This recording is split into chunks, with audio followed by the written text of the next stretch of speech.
बड़े बड़े नवाबों ने भी हुकूमत की है, सरदारों ने भी हुकूमत की है, बड़े बड़े सियासी लीडर्स भी है, लेकिन किसी की तरफ से बलूचिस्तान के लोगों का इस तरह सोचा नहीं गया। क्योंकि सरफराज भुट्टी साहब के बारे में बलूचिस्तान के अंदर बहुत सारे लोग मुख्तलिफ तासुरात रखते थे, लेकिन सरफराज भुट्टी ने उन तमाम तासुरात को गलत साबित कर जगहों पर हमने देखा कि रातों रात सरफराज भुट्टी साहब ने बहैसियत वज़ीर आला खुद भी उन सेहत के मराकज पर छापे मारे और कोताही बरतने वाले स्टाफ को बरतरफ भी किया और उनको सजाएं भी दी। भुट्टी साहब की जैसी हुकूमत आती है, उन्होंने सबसे पहले उन इदारों का विजिट किया, उनको रिस्ट्रक्चर करने की जो है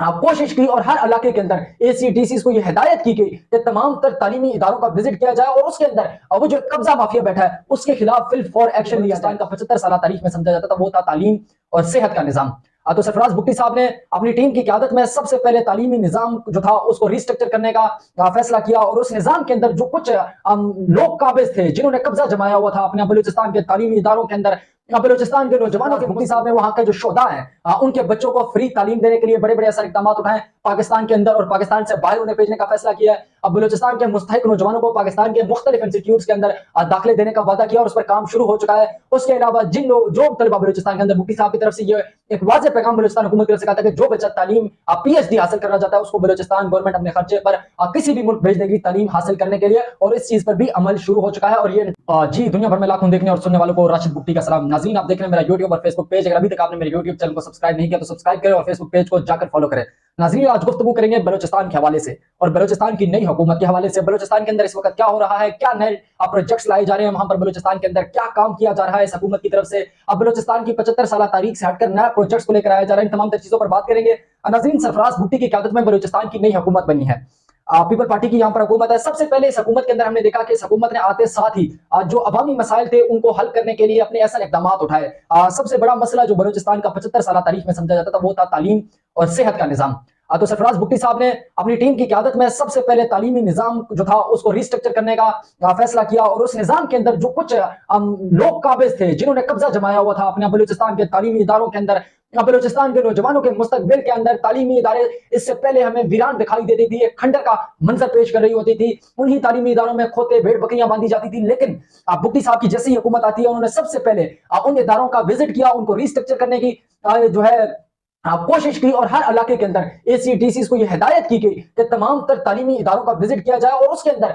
वो जो कब्जा माफिया बैठा है उसके खिलाफ फिल फॉर एक्शन लिया जाए। उसके बाद हमने देखा कि मुख्तलिफ इलाकों के अंदर मुख्तलिफ तालीमी इदारों से बहुत सारे स्टाफ को उनके ओहदों से मुअत्तल भी किया गया, बहुत सारे लोगों के और सजा और जजा के फैसले भी होना शुरू हो गए और उन तालीमी इदारों को दोबारा से रिस्ट्रक्चर करके वहां पर बलूचिस्तान का जो मुस्तकबिल है, जो इस मुल्क का हिस्सा है, इस मुल्क के बच्चे हैं, उनको तालीम देने का काम अब दोबारा से शुरू हो चुका है। उन इदारों के अंदर अब बच्चे पढ़ने लग गए हैं, वहां पर बच्चों की वापसी होना शुरू हो गई है। अभी बलूचिस्तान हुकूमत की तरफ से वहां पर मुख्तलिफ इक़दाम किए जा रहे हैं और मुख्तलिफ तरह से एक्शन लिए जा रहे हैं और आने वाले दिनों के अंदर हमें उम्मीद है और ये लग रहा है कि ये तालीमी इदारे जो है वो एक मखसूस जो है एक तालीमी इदारे का शक्ल इख्तियार कर लेंगे और बलूचिस्तान के लोगों को फिर से तालीम मिलेगा जिससे वो महरूम थे, जो 75 साल की बड़ी महरूमी थी और तालीम के लिहाज से खास तौर पर फिर बलूचिस्तान के तलबा इधर उधर दिक्कत दिखा रहे होते थे। इसके अलावा तालीम के हवाले से सरफराज भुट्टी साहब ने वहां के जो शोधा हैं उनके बच्चों को फ्री तालीम देने के लिए बड़े बड़े ऐसे इकदाम उठाए। पाकिस्तान के अंदर और पाकिस्तान से बाहर उन्हें भेजने का फैसला किया है। अब बलूचिस्तान के मुस्तहिक नौजवानों को पाकिस्तान के मुख्तलिफ इंस्टीट्यूट्स के अंदर दाखिले देने का वादा किया और उस पर काम शुरू हो चुका है।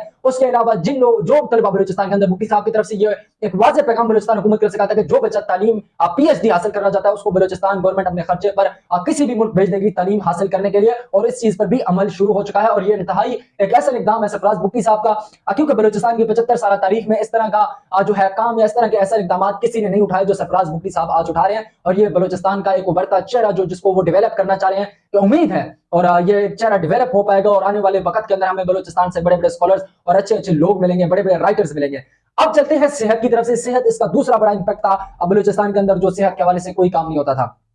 उन्होंने उस पर भी बड़ा एक्शन लिया। बलूचिस्तान के अंदर जो मुख्तलिफ सेहत के मराकज थे उनको रिस्ट्रक्चर करने की काम शुरू हो चुका है। वहां पर जो स्टाफ कोताहियां बरतती थी, काम नहीं करते थे या जो हमें खंडर हाल का एक मंजर पेश करी थी, उनके खिलाफ बड़ा सख्त एक्शन लिया गया है। अब मुख्तलिफ जगहों पर हमने देखा कि रातों रात सरफराज भुट्टी साहब ने बहैसियत वज़ीर आला खुद भी उन सेहत के मराकज पर छापे मारे और कोताही बरतने वाले स्टाफ को बरतरफ भी किया और उनको सजाएं भी दी गई। उसके अलावा जो मुख्तलिफ इलाकों में बुनियादी सेहत के मरकज होते हैं छोटे छोटे, उनके ऊपर भी दोबारा रिस्ट्रक्चर का काम शुरू हो चुका है और वहां पर भी जो एक गैर हाजिर स्टाफ हमें अक्सर नजर आता आता था बलूचिस्तान के अंदर, अब वो स्टाफ हमें उन अस्पतालों के अंदर, उन सेहती मराकज के अंदर बैठा नजर आता है। ये तमाम तर वजीर आला की जो इक़दाम थे, उनकी कोशिश थी, वो रंग ला रही है और बलूचिस्तान के लोगों को उनके इलाकों में चीजें मिलना शुरू हो गई है। अब बात करते हैं कि गवर्नमेंट आने वाले दौर में क्या प्रोजेक्ट्स बलूचिस्तान के लिए लेकर आ रही है और गवर्नमेंट को किन किन चीजों का अभी तक सामना है या चैलेंजेस दरपेश है। अब तो बलूचिस्तान के अंदर दहशतगर्दी एक बड़ा वाकया समझा था, तो एक बड़ा चैलेंज है और जो गवर्नमेंट को अभी भी उससे बहुत बड़े चैलेंजेस दरपेश हैं। उसके खिलाफ बलूचिस्तान हुकूमत एक जामे हिकमत अमली तैयार करने जा रही है जो आने वाले दिनों में हमारे सामने भी आ जाएगा और उनके खिलाफ जीरो टॉलरेंस पॉलिसी के तहत उनके खिलाफ कार्रवाइयां की जाएंगी। उन लोगों को सजा दी जाएगी कि जिन्होंने बलूचिस्तान के मासूम लोगों का जीना हराम किया था। अब बलूचिस्तान के अंदर आए रोज धमाके, ये सब कुछ होता था, मासूम लोगों को उठाकर कत्ल किया जाता था, पंजाबियों का कत्ल होता रहा है। लेकिन अब हुकूमत बलूचिस्तान ने यह फैसला किया है कि अब किसी भी शख्स को इजाजत नहीं दी जाएगी कि वहां के अमन और अमान के साथ खेले, चाहे उसका ताल्लुक किसी भी तंजीम से हो या वो इस मुल्क के अंदर बैठ के कर रहा हो। इस चीज की इजाजत किसी को नहीं दी जाएगी। इस पर जो वजीर आला बलूचिस्तान है और उनकी टीम है वो पिछले कई दिनों से सर जोड़ कर बैठी है और कुछ नए ऐसे इकदाम और एक नई हिकमत अमली आने वाले दिनों में हमारे सामने आएगी और इनके खिलाफ सख्त कार्रवाई की जाएगी। उसके अलावा सेहत के हवाले से भी आपको बता दिया कि बहुत सारे नए मनसूबे सूबे के अंदर लेकर आए जा रहे हैं। तालीम के हवाले से भी आपको जो एक चीज हो चुकी है वो तो मैंने आपको बता दी। इसके अलावा आप तालीम के लिहाज से वहां पर नए नए कॉलेजेस का कयाम शुरू हो चुका है। बलूचिस्तान के अंदर अब नए यूनिवर्सिटियों की तरफ भी बलूचिस्तान हुकूमत ये इरादा कर रही है कि वहां पर नए यूनिवर्सिटियां बनाई जाए, नए कॉलेजेस बनाए जाए, नए सेहत के मराकज बनाए जाए, ताकि बलूचिस्तान का वो जो महरूम एक चेहरा लोगों को दिखाया जाता था उसको खत्म करके एक खुशहाल बलूचिस्तान दुनिया के सामने लेकर आया जाए। अब बलूचिस्तान के लोगों के शिकायत को दूर किया जाए और उन तमाम लोगों को जो बलूचिस्तान के अंदर बसने वाले हैं, उनके जो मुख्तलिफ मसाइल थे, वो चैलेंजेस का सामना करते थे, उन तमाम तर चीजों को हल किया जा रहा है। उसके अलावा बलूचिस्तान के मुख्तलिफ इलाकों के अंदर छोटे मोटे डैम बनाए जा रहे हैं ताकि उन इलाकों के अंदर जो वहां के मकामी काश्तकार हैं, एक तो उन्हें साफ पानी मिल जाए पीने के लिए, उसके लिए अलग इक़दाम किए जा रहे हैं। दूसरा, छोटे छोटे डैम्स बनाकर उनको दिए जा रहे हैं ताकि उससे वो सुकून से अपनी काश्तकारी कर सकें और कोई फसल उगा सके, ताकि बलूचिस्तान के जो काश्तकार हैं या किसान तबका है उन्हें भी वो सहूलियात दी जाएं जो तमाम तर दीगर सूबों में दी जाती हैं। ये बड़ा एक ऐसा इकदाम है जो सरफराज भुट्टी साहब की तरफ से और उनकी हुकूमत की तरफ से उठाया गया है और उम्मीद है कि इस इकदाम से बलूचिस्तान का जो पिसा हुआ तबका था, ताजिर या किसान, उनको बड़ा फायदा होगा और बलूचिस्तान के जो दूर दराज के इलाके समझे जाते थे, जिनकी तरफ से बार बार शिकायतें आती थी कि उनके पास बुनियादी सहूलियात नहीं है, अब उन पर बड़े जोर से काम हो रहा है और बलूचिस्तान की हुकूमत का जो तवज्जो का मरकज है वो उन इलाकों की तरफ है और रोड नेटवर्क के नए जाल बिछाए जा रहे हैं, सड़कों की नई जालें बिछाई जा रही है, लोगों को सड़कों की सहूलियत दी जा रही है ताकि आमदोरफ्त के लिए लोगों के और वहां पे जो ताजिर लोग हैं वो अपनी चीज दूसरे शहरों तक सुकून से तरसील कर सके और खरीदारी का माहौल जो है वो जो बढ़ सके। उसके अलावा बलूचिस्तान के अंदर सरफराज भुट्टी साहब का जो सबसे बड़ा ऐसा इक़दाम है कि क्योंकि इस वक्त जो गुर्बत महंगाई जो इस मुल्क के अंदर है, तो अक्सरियत जो हमारा नौजवान तबका है वो बेरोजगार है। तो सरफराज भुट्टी साहब ने उन नौजवानों को रोजगार देने के लिए जो सबसे बड़ा ऐसा इक़दाम है कि उन्होंने बलूचिस्तान के मुख्तलिफ नौजवानों को मुख्तलिफ ममालिक में भेजने का फैसला किया। सरकारी खर्चे पर उनको भेजा जाएगा और मुख्तलिफ लोगों को भेजा जा चुका है और बहुत सारे लोगों को आने वाले दिनों के अंदर बाहर के ममालिक में भेजा जाएगा ताकि वो जाकर वहां पर कमाएं, अपने घर वालों के लिए, अपने खानदान के लिए, अपने लोगों के लिए कुछ कमा कर ला सके और इससे सबसे बड़ा फायदा मुल्क पाकिस्तान को होगा। जब वो दीगर ममालिक में जाकर पैसा कमाएंगे, डॉलर्स की मद में कमाएंगे, वो इस मुल्क के अंदर आएगा, उससे इस मुल्क की इकोनॉमी को भी बड़ा फायदा होगा। और ये बलूचिस्तान हुकूमत का एक बहुत बड़ा ऐसा इक़दाम है कि बलूचिस्तान हुकूमत अपने गवर्नमेंट के खाते से मुख्तलिफ नौजवानों को मुख्तलिफ ममालिक में भेज रही है। वो जहाँ जाकर कमाएंगे, अपने घर वालों का सहारा भी बनेंगे और इस मुल्क की तरक्की में भी अपना एक अहम किरदार अदा करेंगे।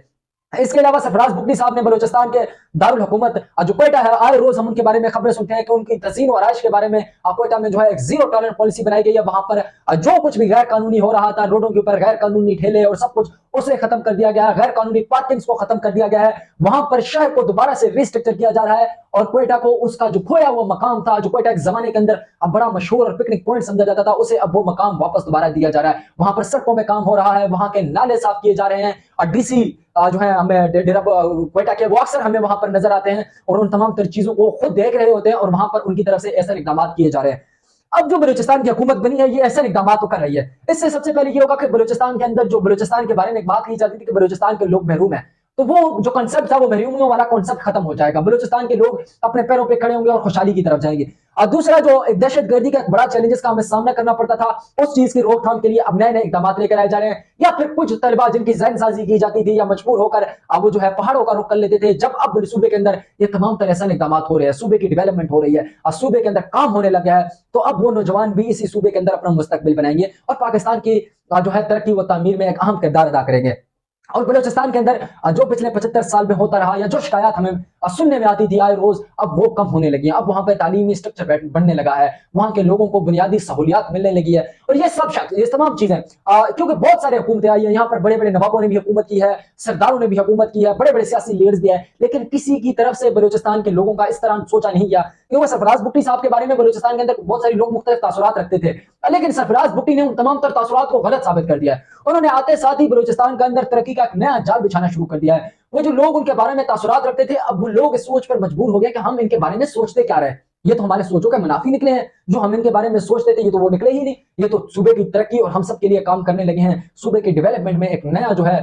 एक रुझान आने लगा है, सूबे के अंदर लोगों को सहूलियात मिलने लगी हैं, लोगों के मसाइल हल होने लगे हैं, इंसाफ के निजाम को तेज किया जा रहा है, करप्शन को सूबे से खत्म किया जा रहा है, लोगों को बुनियादी सहूलियात दी जा रही है, तालीम की सहूलियात फराम की जा रही है, सेहत की सहूलियात फराम की जा रही है, तो लोग भी अब खुश होने लग गए हैं। लोगों की उम्मीदें भी सरफराज भुट्टी साहब से बढ़ने लग गई है। तो उम्मीद है जिस तरह के इकदाम सरफराज भुट्टी साहब की तरफ से किए जा रहे हैं, आने वाले दिनों के अंदर इन इकदाम में तेजी होगा और हमें बलूचिस्तान का एक उभरता चेहरा मिलेगा, उभरता चेहरा हमारे सामने आएगा, नौजवान यंग टैलेंट नजर आएगा, जिस तरह शाहजेब हिंद हमारे सामने है, इस तरह का उभरता हुआ जो वहां का टैलेंट है वो सामने आएगा। और ये तमाम तर चीजें पिछले 75 साल दौर में किसी ने नहीं की, ये सिर्फ एक ही शख्स आकर कर रहा है जिसके बारे में मुख्तलिफ तासुरात दिए जाते थे, लेकिन उसने तमाम तासुरात को गलत साबित करके आज सूबे की तरक्की व तामीर में अहम इक़दाम अदा कर रहे हैं। आखिर में मेरी बलूच कौम से, बलूचिस्तान के लोगों से अपील भी है कि इस हुकूमत के साथ खड़े हों, ऐसे लोगों के साथ खड़े हो जो आपकी तरक्की व तामीर के लिए काम करते हैं, जो आपके डेवलपमेंट्स के काम के लिए काम करते हैं, आपके बच्चों के मुस्तकबिल के लिए काम करते हैं, आपके बच्चों के मुस्तकबिल को रोशन बनाने के लिए काम करते हैं। इन लोगों का साथ दे, इनके साथ खड़े हों, ताकि इनका जब आप इनका साथ देंगे ये उससे बढ़कर आपके लिए काम भी करेंगे। और वो जो एक तबका हमारे आए रोज हमारे मासूम लोगों को कत्ल कर रहा है, शहीद कर रहा है, लोगों को मार रहा है, वो भी कमजोर होंगे। और वो कमजोर तभी होंगे कि जब हम सब मिलकर इस हुकूमत का साथ देंगे, बलूचिस्तान की हुकूमत का साथ देंगे, इन तरक्याती डेवलपमेंट्स का साथ देंगे। बलूचिस्तान भी तरक्की करेगा, बलूचिस्तान का आने वाला नौजवान भी तरक्की करेगा और वो दुनिया में अपना एक मकाम भी बनाएगा। आप सबसे आखिर में यही अपील है कि हुकूमत का साथ दें। अब तक के लिए इतना ही, मुझे दीजिएगा इजाजत। अल्लाह हाफिज।